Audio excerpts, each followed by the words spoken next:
คักหลบไปหน่อย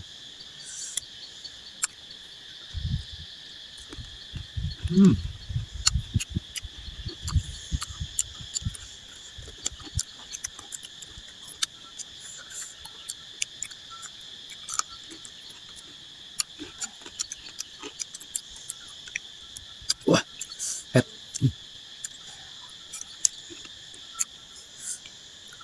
มันตกเลยสดเลยพี่น้อง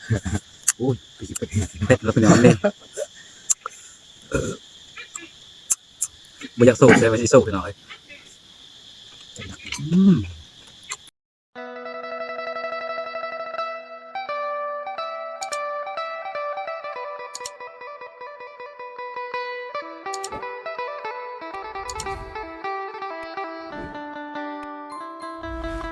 เอาสบายดี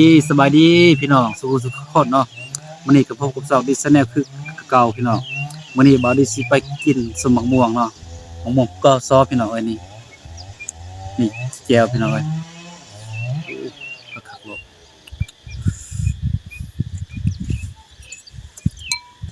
ซิมพี่น้องซิเสียตัวละสันมันนี่ติ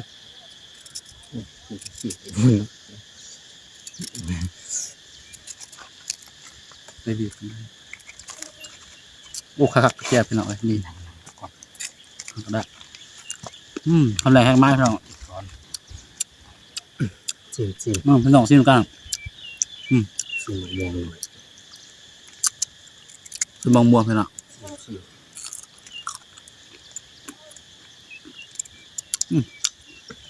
มันกาแดดเนาะนี่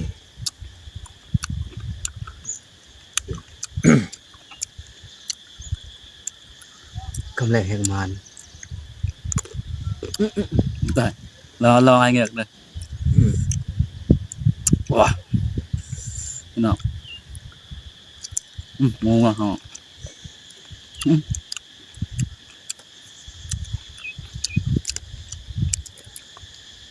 มาสองคนกับเบาจิเก็ตพี่น้อง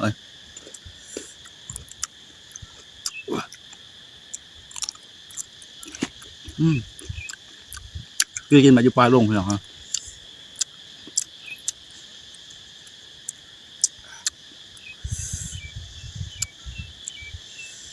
เห็นอาจจะน้ำลายไหลแล้วพี่น้องเนาะ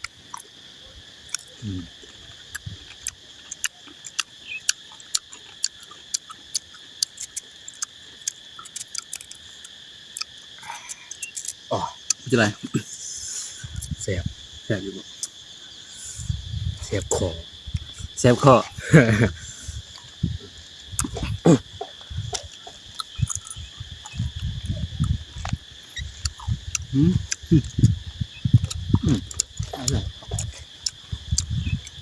เป็นหน่อย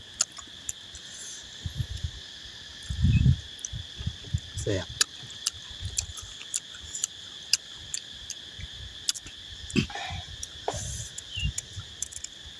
นี่พี่น้องนี่โคกบัวซอยใบเนาะมือตำน้ำมือรางน้ำมาให้มาแล้วโอ้ยหน่อย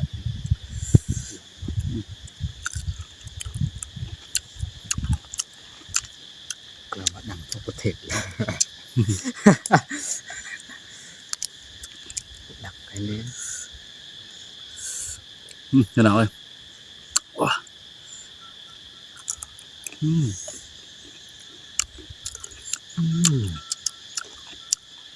หงอกให้เถอะ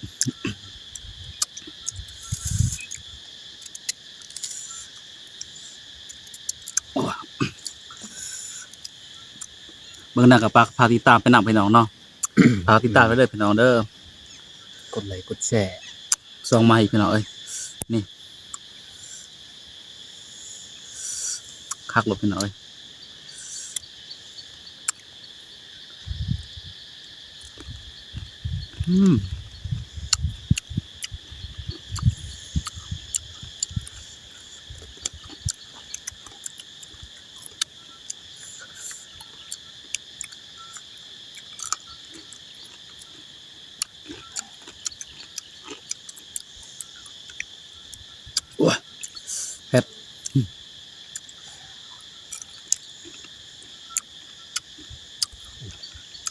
คืออะไร นั่น นั่นแหละนั่นมันแซ่บ ก็ลูกบาง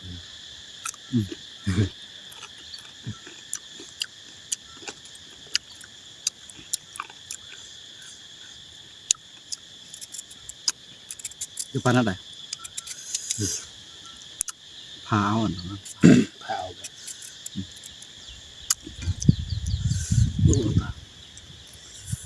ไรแหละเนาะ แรงกิน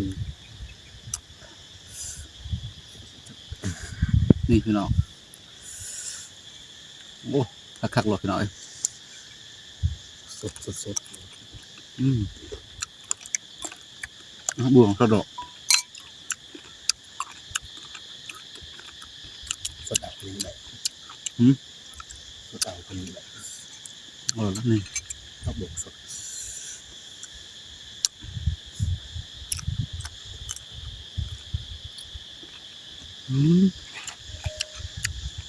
เผ็ดประเดี๋ยวประเดี๋ยวปลา นั่น ซิว ขี้กินแกงเอาพี่น้องเอ้ยมันนี่โอ้เพราะว่านี่ไปตบตูดมืนอกเลยเมาแห้งพี่น้องมันนี่ตื่นนอนกันก็เลยชวนเพื่อนบ้านมากินสมมะม่วงนำกันโทรหาเพื่อนไปเก็บมะม่วงเพื่อนไปหลักเอาติบ่ได้หลักวะขอเขาเนาะนี่พี่น้องเอาเราบอกลายยาหาง ผมมองเถื่อน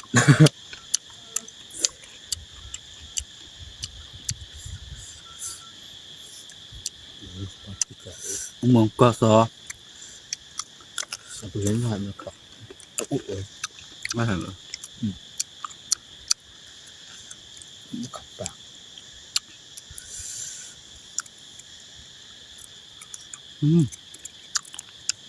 หยอด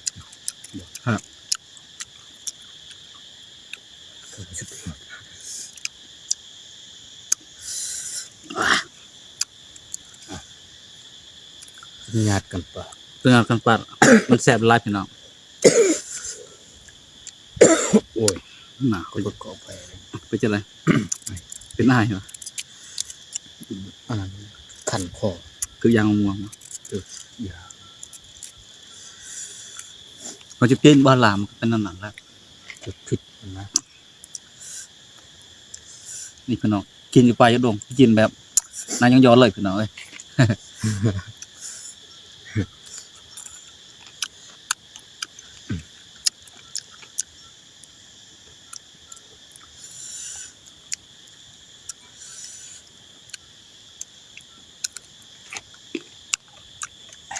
ว้าเตรียมพามาเจ้าไหน ได้นั่งก็ นั่งอุ่นนะ นั่งคิดสมองม่วงที่บอยสดได้บนนี้ ก็ดูแล้ว นี่พี่น้อง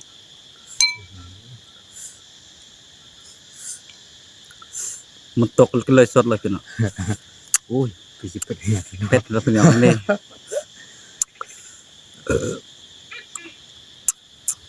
บ่อยากโซ่ใส่ไว้สิโซ่พี่น้องเอ้ย จะหนัก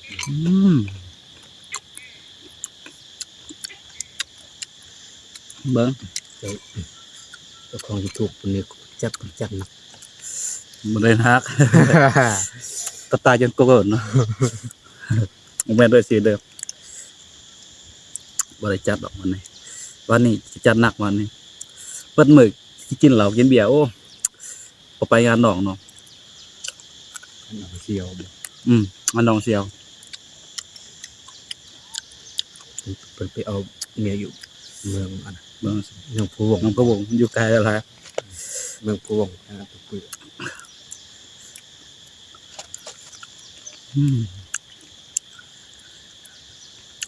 มาพี่น้องแซ่บ เป็นสมองม่วง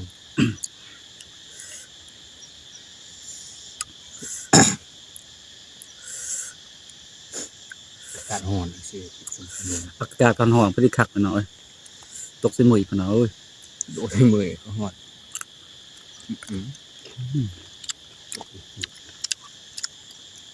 นั่งนะ นั่นฮะเบียนเบียน ทำไมเห็นแบบนั่งสิระวังตูดมันง่ายให้กันแล้วนะ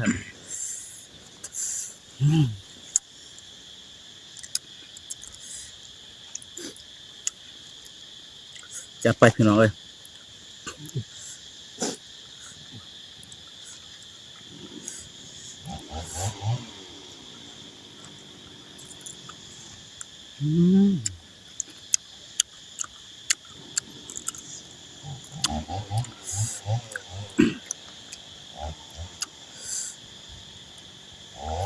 นี่พี่น้อง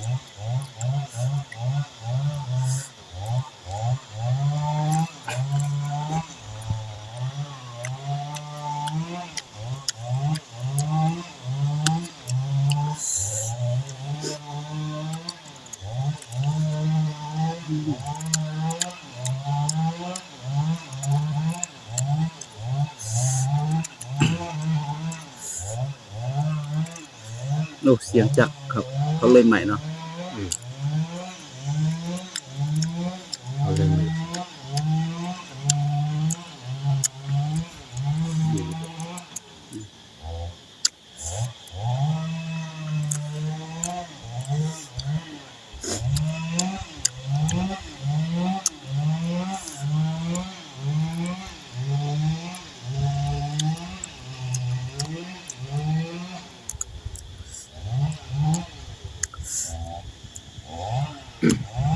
โอ้พี่น้องเลย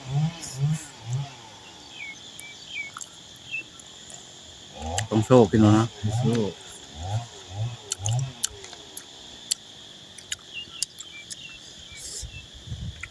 โอ้เดี๋ยวซ้อมสวงแล้วบัดนี้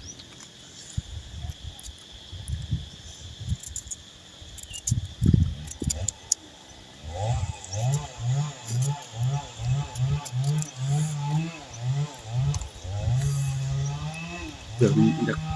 จะคมเอาโต๊ะข้าวเลยเนาะปลาไปแพนบางสิโอ้สุดขัดคุยกันน้ำปลาแดกนี่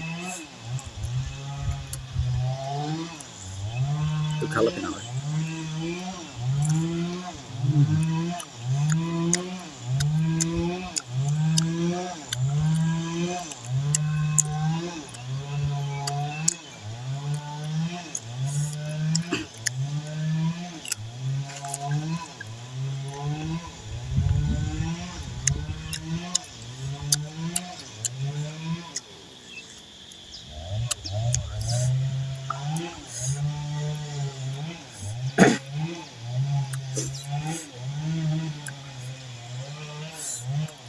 นี่พี่น้องเลย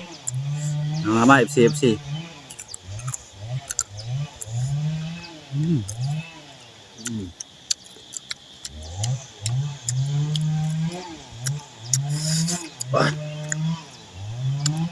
น้ำลายไหลพี่น้อง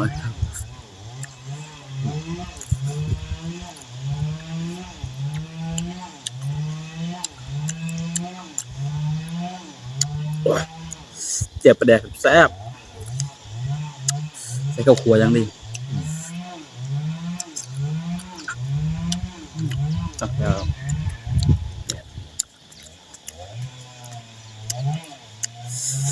โอ้ยเจ้ามาพี่น้องไปคลิปก่อนพี่น้องเพราะว่าคลิปนี้ก็จบเพียงเท่านี้นะพี่น้องเนาะฝากพี่น้องกดไลค์กดแชร์กดติดตามพี่น้องเด้อเพื่อเป็นกำลังใจให้พวกเราเฮ็ดคลิปต่อๆไปเนาะเอาจบคลิปนี้ก่อนบ๊ายบาย